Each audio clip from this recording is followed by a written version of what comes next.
Hello hi നമസ്കാരം. ആട് 1 ഞാൻ തിയേറ്ററിൽ പോയി കണ്ടതാണ്. അന്ന് ഞാൻ അതിൻ്റെ സംവിധായകന് മെസ്സേജ് ബ്രോ എനിക്ക് ഇഷ്ടമായിട്ടില്ല. അതിനുശേഷം അവർ റീഎഡിറ്റ് ചെയ്തു എന്നൊക്കെ കേൾക്കുന്നു. എന്തായാലും അതിനുശേഷം ഇപ്പോൾ ഇതിൻ്റെ റീക്യാപ്പ് ചെയ്യാൻ വേണ്ടിയിട്ടാണ് ഞാൻ ആ സിനിമ കാണുന്നത്. അപ്പോൾ എനിക്ക് കുറച്ചും കൂടി വർക്കാവുന്ന പോലെ തോന്നി. ആട് 2 ഞാൻ തിയേറ്ററിൽ കണ്ടിട്ടില്ല എന്ന് എൻ്റെ ഓർമ്മ. പക്ഷേ തിയേറ്ററിൽ വലിയ ആഘോഷമായിരുന്നു. ആ സമയത്ത് നമുക്ക് യൂട്യൂബ് ചാനൽ നമ്മൾ ഇങ്ങനെ ആയി തുടങ്ങിയിട്ടില്ല. മൂവി റിവ്യൂ പോയിട്ട് എൻ്റെ ഫസ്റ്റ് വീഡിയോ ഒക്കെ ചെയ്യുന്ന പോലും 2018 അങ്ങനെ എനിക്കതിൻ്റെ റിവ്യൂ ഇടാൻ പറ്റിയില്ല. അതായിപ്പോൾ ആട് 3 കണ്ടിട്ട് ഇവിടെ വന്നിരിക്കുമ്പോൾ എനിക്ക് പറയാനുള്ളത് മിഥുൻ മാനുവൽ തോമസ് പൊളിച്ചു. അല്ലെങ്കിലും വേണു കുന്നപ്പള്ളി ഇതിൻ്റെ പ്രൊഡക്ഷൻ സൈഡിലേക്ക് വരുന്നു എന്ന് പറയുമ്പോഴേ എനിക്ക് ഭയങ്കര പ്രതീക്ഷയായിരുന്നു. കാര്യം പുള്ളി സെലക്ട് ചെയ്യുന്ന സിനിമകളെന്ന് പറഞ്ഞാൽ എനിക്ക് നല്ലോണം വർക്കായിട്ടുള്ള സിനിമകളാണ്. വിജയ് ബാബു തകർത്തു. ഫ്രൈഡേ ഫിലിം ഹൗസിൻ്റെ ഇതുവരെ വന്നിട്ടുള്ള സിനിമകളിൽ വൺ ഓഫ് ദി ബെസ്റ്റ്, അല്ലെങ്കിൽ ഈ ഒരു കാറ്റഗറിയിൽ ഈ ഒരു ജോണറിൽ വരുന്ന ഒരു സിനിമയെ ഏറ്റവും ഗംഭീരമായിട്ട് മലയാളത്തിൽ ഇതുവരെ ഏറ്റവും ഗംഭീരമായിട്ട് അവതരിപ്പിച്ചിട്ടുള്ളത് ഈ സിനിമയിലാണെന്ന് പറയേണ്ടിയിരിക്കുന്നു. ഹ്യൂമറുണ്ട്, ടൈം ട്രാവലിന് അതുണ്ട്, ഈ പറയുന്ന ഫാൻറ്റസി എലമെൻറ്റുകൾ ഗംഭീരമായിട്ട് വർക്കായിട്ടുണ്ട്. ഓൾറെഡി എസ്റ്റാബ്ലിഷ്ഡ് ആയിട്ടുള്ള ക്യാരക്ടേഴ്സിനെ വെച്ചുകൊണ്ട് നിങ്ങളിൽ പലരും ചിലപ്പോൾ പലതിൻ്റെയും ആരാധകരായിരിക്കും. അറക്കൽ അബു വന്ന സമയത്ത് തിയേറ്ററിൽ പേപ്പർ വാരി എറിഞ്ഞ ആളുകളുണ്ട്, ശശി ആശാന് വേണ്ടി കൈയടിച്ച ആളുകളുണ്ട്, ഷാജി പാപ്പൻ വന്നപ്പോൾ തിയേറ്റർ ഇങ്ങനെ പ്രകമ്പനം കൊള്ളുന്നത് പോലെ കൈയടിച്ച ആളുകളുണ്ട്. അങ്ങനെ ഓരോരുത്തരുടെയും ഫാൻസ് ആയിരിക്കുമല്ലോ. നിങ്ങൾക്ക് എല്ലാവർക്കും ആഘോഷിക്കാനുള്ള സീനുകളുണ്ട്, ഡയലോഗുകളുണ്ട്. അങ്ങനെ നല്ല ഓളത്തിൽ പോകുന്ന ആട് 1 നിങ്ങൾക്ക് ഇഷ്ടമായിട്ടുണ്ടെങ്കിൽ, ആട് 2 കുറച്ചെങ്കിലും നിങ്ങൾക്ക് ഇഷ്ടമായിട്ടുണ്ടെങ്കിൽ, ഈ ക്യാരക്ടേഴ്സ് നിങ്ങളുടെ മനസ്സിൽ പതിഞ്ഞിട്ടുണ്ടെങ്കിൽ, ആട് 3 വേറെ തന്നെ ഒരു എക്സ്പീരിയൻസ് ആണ്. അവർ പറഞ്ഞതുപോലെ ഇതൊരു വലിയ ഷിഫ്റ്റാണ്. ഇതിനകത്ത് ഇങ്ങനെയൊക്കെ സംഭവിക്കും, ഇങ്ങനെയൊക്കെ കൊണ്ടുവരുന്നുള്ള ട്രെയിലർ കാണുമ്പോൾ നമുക്ക് ഊഹിക്കാവുന്ന കുറേ കാര്യങ്ങളുണ്ടായിരുന്നു. പക്ഷേ അതിനും അപ്പുറത്തേക്ക് ചില എലമെൻറ്റുകൾ ഇതിനകത്ത് ഗംഭീരമായിട്ട് വന്നിട്ടുണ്ട്, ഗംഭീരമായിട്ട് വർക്കായിട്ടുണ്ട്. എന്നെ സംബന്ധിച്ച് ആട് 1ഉം 2ഉം കണ്ടിട്ടുള്ള ഒരാൾക്ക്, അതിലെന്തെങ്കിലുമൊക്കെ ഇഷ്ടപ്പെട്ടിട്ടുള്ള ഒരാൾക്ക് ധൈര്യമായി ടിക്കറ്റ് എടുക്കാം. തിയേറ്ററിലിരുന്ന് ചിരിച്ച് എൻജോയ് ചെയ്ത് കണ്ട് എനിക്ക് ഭയങ്കര സന്തോഷം തോന്നുന്നത് എന്താ അറിയോ, ഏറ്റവും ലാസ്റ്റ് മറ്റേ കൊടികയറണ പൂരമായി പാട്ടിട്ടിട്ടുണ്ടായിരുന്നു. ജസ്റ്റ് ഇങ്ങനെ ആൾക്കാരുടെ പേര് എഴുതി കാണിക്കുക. അപ്പോൾ എൻ്റെ ഫ്രണ്ട് റോയിലിരുന്ന ഒരു പുള്ളിക്കാരി ഭയങ്കര ഡാൻസ്, കയ്യൊക്കെ വെച്ചിട്ട് ഭയങ്കര ആഘോഷം. ഞാനും ആ പാട്ടിനെ ഭയങ്കരമായിട്ട് എൻജോയ് ചെയ്യായിരുന്നു. സിനിമ നമുക്ക് ഇഷ്ടപ്പെട്ടില്ലെങ്കിൽ അങ്ങനെ ഒരു ട്രാക്ക് വരുമ്പോൾ നമുക്ക് എൻജോയ് ചെയ്യാൻ പറ്റില്ല. സിനിമ ഞാൻ അത്രയധികം എൻജോയ് ചെയ്തു. അത് കഴിഞ്ഞിട്ടൊരു സംഭവം ഉണ്ടായി. ഒരു പയ്യൻ വന്ന് ഒരു സെൽഫി എടുക്കട്ടെ എന്ന് ചോദിച്ചു. അവൻ എന്നെ ഹഗ് ചെയ്തിട്ട് പറഞ്ഞു, അങ്കിളുടെ എല്ലാ വീഡിയോസും ഞാൻ കാണാറുണ്ട്, എൻ്റെ വീട്ടിൽ അച്ഛനും അമ്മയൊക്കെ ഇരുന്ന് കാണാറുണ്ടെന്ന്. അങ്കിൾ എന്നുള്ള വിളിയൊക്കെ സ്ഥായി ആവാൻ തുടങ്ങി. ഇത്രയും നാൾ ഉണ്ണിച്ചേട്ടാ എന്നുള്ള വിളിയായിരുന്നു. ഇപ്പോൾ കൊച്ചു പിള്ളേരൊക്കെ വന്ന് അങ്കിളിന് വിളിക്കുന്നു. പക്ഷേ ഞാൻ അവന് ഷെയ്ക്കാൻ്റെ കൊടുത്തിട്ട് ചോദിച്ചു പടം ഇഷ്ടമായോ എന്ന്. സെക്കൻഡ് ഹാഫ് ഭയങ്കര രസമായിരുന്നു, ഞങ്ങളവിടെ ചിരിച്ചു മറിഞ്ഞു എന്ന്. എൻ്റെ അപ്പുറം ഇരുന്ന് എല്ലാവരും ചിരിക്കുന്നുണ്ടായിരുന്നു, ഞാനും ഒരുപാട് ചിരിച്ചിട്ട് അങ്ങനെ ജോളിയായിട്ട് ഫ്രണ്ട്സിൻ്റെ കൂടെയൊക്കെ ഇരുന്ന് കാണാൻ. തുടക്കത്തിൽ എൻ്റെ സൈഡിലിരുന്ന ആൾക്കാർ അങ്ങോട്ടും ഇങ്ങോട്ടും ഓരോ ക്യാരക്ടർ വരുമ്പോഴും ഇതാണ് ഇങ്ങനെ പറഞ്ഞുകൊണ്ടാണ് എന്നൊക്കെ പറയുന്നുണ്ടായിരുന്നു. എനിക്ക് കുറച്ച് അലോസരമായി തോന്നി. ഞാൻ അവരോട് പറഞ്ഞു ബ്രോ സൗണ്ട് കുറച്ച് സംസാരിക്കണം. പക്ഷേ അത് കഴിഞ്ഞിട്ടാണ് എൻ്റെ കൂടെയും ഒരാളുണ്ടായിരുന്നെങ്കിൽ ഞാനിങ്ങനെ പറഞ്ഞ് ചിരിച്ചേനെ. അങ്ങനെ ചിരിക്കാനുള്ള കുറേ എലമെൻറ്റ്സ് ഈ സിനിമയ്ക്കകത്തുണ്ട്. അപ്പോൾ നമ്മൾ ഫ്രണ്ട്സ് ആൻഡ് ഫാമിലി ആയിട്ട് ഒരു ഫൺ മൂഡിൽ കാണാൻ വേണ്ടിയിട്ടാണെങ്കിൽ ധൈര്യമായി ടിക്കറ്റ് എടുക്കാവുന്ന ഒരു സിനിമ എന്നാണ് വളരെ ചുരുങ്ങിയ വാക്കുകളിൽ നമുക്ക് ഈ സിനിമയെക്കുറിച്ച് സംസാരിക്കാനുള്ളത്. ഇനി പോസിറ്റീവ്സിലേക്ക് കടക്കാം. ഒന്നാമത്തെ പോസിറ്റീവ്, എസ്റ്റാബ്ലിഷ്ഡ് ആയിട്ടുള്ള ക്യാരക്ടേഴ്സിനെ ഏറ്റവും ഗംഭീരമായിട്ട് ഉപയോഗിക്കുക. ഫസ്റ്റ് പാർട്ട് ഒരു ബോക്സ് ഓഫീസ് പരാജയമായിരുന്നു. സെക്കൻഡ് പാർട്ടിൽ അവരത് തിരിച്ചു പിടിച്ചിട്ടുണ്ട്. ആ ക്യാരക്ടേഴ്സിന് എന്തൊരു രസമായിട്ടാണ് എന്ന് വെച്ചാൽ ഓരോരുത്തർക്കും സമയം കൊടുത്ത്, എന്ന് വെച്ചാൽ ഓരോ ആളുടെയും ഒരു സ്കോറൊക്കെ ഉണ്ടല്ലോ നമ്മുടെ മനസ്സിലുള്ളത്, അതിനൊക്കെ വളരെ ഹീറോയിക്കായി തന്നെ അവതരിപ്പിച്ചു. ഇനി കുറച്ച് കോമിക് ആയിട്ടുള്ള കാര്യമാണെങ്കിൽ അതിനെ അങ്ങനെ അവതരിപ്പിച്ചു, അങ്ങനെ കൊണ്ടുവന്ന് അതങ്ങ് ഉപയോഗിക്കുക എന്ന് പറയില്ലേ, ആ ഉപയോഗിക്കൽ ഫാക്ടർ മിഥുൻ മാനുവൽ തോമസ് അറുമതിച്ച് ചെയ്തു വെച്ചിട്ടുണ്ട്. അയാളെ ആ കാര്യത്തിൽ മാത്രം നമ്മൾ പുകഴ്ത്തിയാൽ പോരാ. മൊത്തം ഫിലിമിൻ്റെ മേക്കിംഗ് എന്ന് വെച്ചാൽ 3 ടൈം ലൈനിൽ നടക്കുന്ന കാര്യങ്ങളെ ഒരുമിച്ച് കാണിച്ച് അതിനെ ഒരു പെർട്ടിക്കുലർ സ്പേസിൽ കൊണ്ട് നിർത്തിയിരിക്കുകയാണ്. ഇതിൻ്റെ അടുത്ത പാർട്ടിലാണ് ഇനി കാണാനുള്ളത്. സത്യം പറയാമല്ലോ, ഇപ്പം നിങ്ങൾ ടിക്കറ്റ് ബുക്കിംഗ് ഓപ്പൺ ആക്കി ഞാൻ ഇപ്പോൾ ബുക്ക് ചെയ്യും. എനിക്ക് അതൊന്നും അറിയാമെന്ന് ആഗ്രഹമുണ്ട്. അത് ഭയങ്കര ത്രില്ലിംഗ് ആയിട്ടുള്ളൊരു പരിപാടിയായിരുന്നു. അവിടെ കൊണ്ട് ലാൻഡ് ചെയ്യിപ്പിക്കുക എന്ന് പറഞ്ഞാൽ, അടുത്ത പാർട്ടിനെ വെയിറ്റ് ചെയ്യിപ്പിക്കുക എന്ന് പറഞ്ഞാൽ മിഥുൻ മാനുവൽ തോമസ് ആ കാര്യത്തിൽ പൊളിച്ചിട്ടുണ്ട്. പിന്നെ ഓവറോൾ മേക്കിംഗ് പരിപാടികൾ അത് തന്നെ നമുക്ക് രണ്ടാമത്തെ പോസിറ്റീവായിട്ട് പറയാം. ഇതിൻ്റെ വിഷ്വൽ പരിപാടികൾ അവർ ആർട്ടായിട്ട് ചെയ്തിട്ടുള്ള ഈ 3 ടൈം ലൈൻ വരുമ്പോൾ ഇതിലൊക്കെ കുറേ കാര്യങ്ങളുണ്ടല്ലോ. ഇപ്പം 2046 എന്ത് സംഭവിക്കും എന്നുള്ളത് കൃഷാന്ത് നമുക്ക് മസ്തിഷ്ക മരണത്തിൽ കാണിച്ചു തരുമ്പോൾ അവിടുന്ന് ഒരു 200 വർഷം എന്തോ മുന്നിലെങ്ങാണ്ടാണ് ആ സമയത്തുള്ള ഒരു ലോകമാണ് മിഥുൻ മാനുവൽ തോമസ് നമ്മുടെ മുന്നിൽ ആദ്യം കാണിക്കുന്നത്.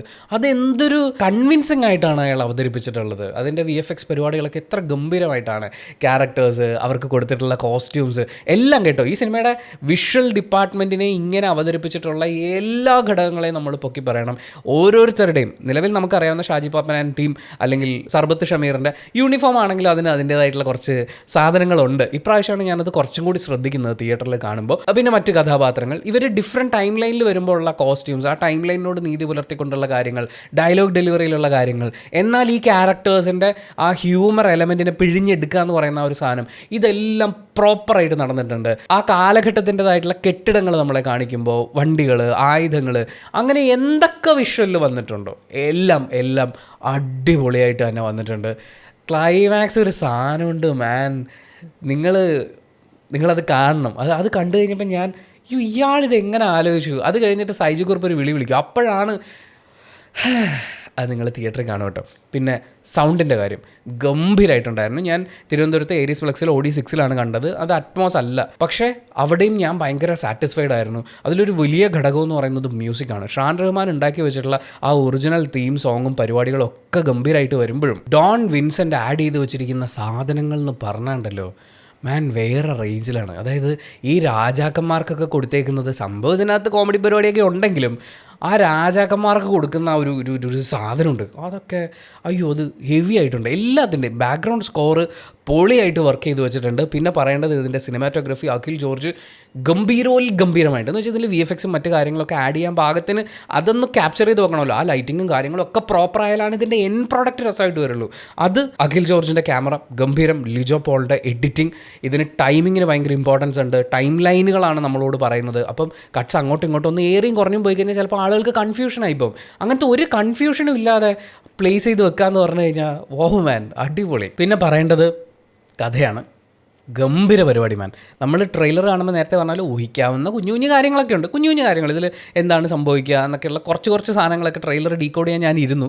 അപ്പോൾ എനിക്ക് കിട്ടി, പക്ഷേ പിന്നെ ഞാനത് വിട്ടു. അതൊക്കെ അതുപോലെ വന്നു. പക്ഷേ ചില കാര്യങ്ങൾ കൊണ്ടുവന്ന് വെച്ചേക്കുന്നത് അടിപൊളി പരിപാടിയാണ് മാൻ. നിങ്ങൾ ഇതിൻ്റെ കഥയെക്കുറിച്ച് ഒന്നും കേൾക്കരുത്. അതായത് സിനിമ എങ്ങനെയുണ്ടെന്ന് ചോദിച്ചാൽ അടിപൊളി പടമെന്ന് മാത്രം പറയുന്ന, അല്ലെങ്കിൽ കൊള്ളൂല എന്നൊക്കെ പറയുന്ന, അങ്ങനെ ഒറ്റ വാക്കിൽ അഭിപ്രായം പറയുന്ന കൂട്ടുകാരില്ലേ, അവരോട് നിങ്ങൾ ചോദിച്ചാൽ മതി. നിങ്ങൾക്ക് ഫാമിലി ആയിട്ട് ഇരുന്ന് എൻജോയ് ചെയ്യാവുന്ന, നമുക്ക് കുട്ടികളൊക്കെ പ്രത്യേകിച്ച് ഷാജി പാപ്പൻ ഫാൻസൊക്കെ ഉണ്ടാവുമല്ലോ, കുട്ടികളായിട്ട് പോയി കാണാവുന്ന വൃത്തികെട്ട ഡബിൾ മീനിങ് കോമഡികളില്ലാതെ, ഓവർ വയലൻസ്, രക്തം ചിന്തൽ പരിപാടികളൊന്നും ഇല്ലാതെ നമുക്ക് ക്ലീനായിട്ടിരുന്ന് എൻജോയ് ചെയ്ത് ചിരിച്ചു മറിഞ്ഞ് കാണാവുന്ന ഒരു പടം എന്നുള്ള രീതിയിലാണ് എനിക്കിത് നിങ്ങൾക്ക് സജസ്റ്റ് ചെയ്യാൻ തോന്നുന്നത്. പിന്നെ ചില പേരുകളും കൂടി എടുത്തെടുത്ത് പറഞ്ഞ് പുകഴ്ത്തിയില്ലെങ്കിൽ ചില ആളുകൾക്ക് സങ്കടമാവും എന്നുള്ളതുകൊണ്ട് ജയസൂര്യയുടെ ഷാജി പാപ്പൻ മാത്രമല്ല കേട്ടോ, വേറെ സാധനങ്ങളുണ്ട്. ട്രെയിലർ കണ്ടിട്ടുള്ള ആളുകൾക്ക് ഊഹിക്കാവുന്നതാണ്, പക്ഷെ അതൊക്കെയും പുള്ളി ഗംഭീരമായിട്ട് ചെയ്തിട്ടുണ്ട്. സൈജു കുറുപ്പ്, വിനായകൻ, ഡ്യൂഡ് അത് എത്ര കാലം മങ്ങിയാലും അഴകും സ്റ്റൈലും മുന്നേ വിടമാട്ടെ എന്ന് പറയുന്നത് പോലെ ആ ക്യാരക്ടറിൻ്റെ സാധനം ഞാൻ ആലോചിക്കുന്നത്, ഇത്രയും പടങ്ങൾ ഇതിനിടയിലൊക്കെ ഇവർ ചെയ്തല്ലോ,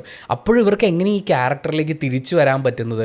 അവരുടെ തന്നെ പെർഫോമൻസ് കണ്ടിട്ട് അവർ ചെയ്യുമ്പോൾ ചിലപ്പോൾ അതൊരു മിമിക്കിങ് ഒരു സാധനത്തിലേക്ക് പോകില്ലേ, കുറച്ചും കൂടി സ്കെയിൽ കൂടി പോകില്ലേ? പക്ഷേ ഇവരെല്ലാവരും ഈ ലുക്ക് വരെ ഇവർ മെയിൻറ്റെയിൻ ചെയ്തിട്ടുണ്ടെന്നേ. ഞാൻ നേരത്തെ കോസ്റ്റ്യൂമിൻ്റെ കാര്യം പറഞ്ഞ പോലെ ഇവരോടൊക്കെ മേക്കപ്പും പറയണം. ഇതേ കോസ്റ്റ്യൂം ഇങ്ങനെ മെയിൻറ്റെയിൻ ചെയ്ത് നമുക്കിത് ഇവർ തന്നെയാണ്. സണ്ണി വെയിൻ, ധർമ്മജൻ, ഇന്ദ്രൻസ്, എല്ലാവരും കൂടി ടെക്നിക്കലി ബ്രില്യൻ്റായി ഒരു സാധനം ചെയ്തിട്ട് മാൻ വാർ സീക്വൻസ് ഒക്കെ ചെയ്തു വെച്ചേക്കുന്നുണ്ട്. ഞാൻ പറഞ്ഞു ഈ സെഗ്മെൻറ്റിൽ, ഈ ഒരു കാറ്റഗറിയിൽ, ഈ ഒരു ജോണറിൽ മലയാളത്തിൽ ഇതുവരെ വന്നിട്ടുള്ള സിനിമകളിൽ one of the best entertainer എന്നാണ് എനിക്ക് ആട് 3യുടെ ഫസ്റ്റ് പാർട്ടിനെ കുറിച്ച് പറയാനുള്ളത്. ഇനി സെക്കൻഡ് പാർട്ട് വരാനുണ്ട്. സെക്കൻഡ് പാർട്ടിന് വേണ്ടി വെയിറ്റിംഗ് ആണ്. നെഗറ്റീവ്സ് എന്തെങ്കിലും ഉണ്ടോ എന്ന് ചോദിച്ചു കഴിഞ്ഞാൽ, നിങ്ങൾ ആട് 1ഉം 2ഉം കണ്ടിട്ടാണ് ഈ പടത്തിന് പോകുന്നതെങ്കിൽ നിങ്ങൾക്ക് എല്ലാ കാര്യങ്ങളും ഏകദേശം മനസ്സിലാവും. ഇതൊന്നുമില്ലാതെ ആട് 3 എന്ന് പറഞ്ഞാൽ ജയേട്ടൻ്റെ പുതിയ പടം വന്നിട്ടുണ്ടെന്ന് പറഞ്ഞ് ഓടിച്ചെന്നിരുന്നു കഴിഞ്ഞാൽ നിങ്ങൾക്ക് നിരാശയായിരിക്കും. കാരണം എന്തുകൊണ്ട് ആളുകൾ കൈയടിക്കുന്നു, എന്തുകൊണ്ട് ഈ സീനിൽ, ഈ ഡയലോഗിൽ, ഈ നോട്ടത്തിനൊക്കെ ആൾക്കാർ കൈയടിക്കുന്നു എന്ന് ചോദിച്ചു കഴിഞ്ഞാൽ അത് മനസ്സിലാക്കണമെങ്കിൽ നിങ്ങൾ 1ഉം 2ഉം ഒക്കെ കണ്ടിരിക്കണം. നമ്മൾ അതിൻ്റെ ഒരു റീക്യാപ്പ് വീഡിയോ ചെയ്തിട്ടുണ്ട്. അത് കണ്ടു നോക്കിക്കഴിഞ്ഞാൽ ഒരു ബേസിക് ഐഡിയ കിട്ടും. പക്ഷേ സിനിമകൾ കണ്ടു കഴിഞ്ഞാലാണ് ഓരോ സീനും ഓരോ ഡയലോഗും നമ്മുടെ ഉള്ളിൽ ഇങ്ങനെ നിൽക്കുക. അപ്പോൾ അത് ശ്രദ്ധിക്കുകയാണെന്നുണ്ടെങ്കിൽ നിങ്ങൾക്ക് ഇതിൽ വേറെ നെഗറ്റീവ് ഒന്നും പറയാനുണ്ടാവില്ല. എനിക്കും ഈ സിനിമയിൽ അങ്ങനെ കാര്യമായി നെഗറ്റീവ് ഒന്നുമില്ല. ഞാൻ എൻജോയ് ചെയ്തു, നല്ല രസമായിട്ട് അങ്ങനെ ഇരുന്ന് കണ്ടു. ലാസ്റ്റ് കൊടികേറണ പൂരമായൊക്കെ കേട്ടപ്പോൾ മനസ്സിലൊരു ജിൽജിലാപ്പി ഫീലൊക്കെ ആയിട്ട് ഇറങ്ങി വന്നിരിക്കുകയാണ്. നിങ്ങളുടെ അഭിപ്രായം എന്താണ്? ഞാൻ ഈ പറഞ്ഞൊക്കെ എൻ്റെ പേഴ്സണൽ ഒപ്പീനിയനാണ്. സിനിമ ഓരോരുത്തർക്കും ഡിഫറൻ്റ് ആണ്. നിങ്ങൾ ഈ സിനിമ തിയേറ്ററിൽ കണ്ടിട്ടുള്ള ഒരാളാണെങ്കിൽ നിങ്ങളുടെ അഭിപ്രായങ്ങൾ എന്തൊക്കെയാണെന്നുള്ളത് കമൻറ്റ് ബോക്സിൽ രേഖപ്പെടുത്തുക. കമൻറ്റ് ബോക്സും കൂടി വായിച്ചിട്ട് സിനിമയ്ക്ക് പോകണോ വേണ്ടോ എന്ന് തീരുമാനിക്കാൻ കാത്തിരിക്കുന്ന ആളുകൾക്ക് ഇതൊരു വലിയ സഹായമായിരിക്കും. അപ്പോൾ thank you so much. Video ഇഷ്ടപ്പെട്ടാൽ ലൈക്ക് ചെയ്യുക, കമൻറ്റ് ചെയ്യുക, ഷെയർ ചെയ്യുക, സബ്സ്ക്രൈബ് ചെയ്യുന്ന കാര്യവും ഹൈപ്പ് ചെയ്യുന്ന കാര്യവും പരിഗണിക്കുക.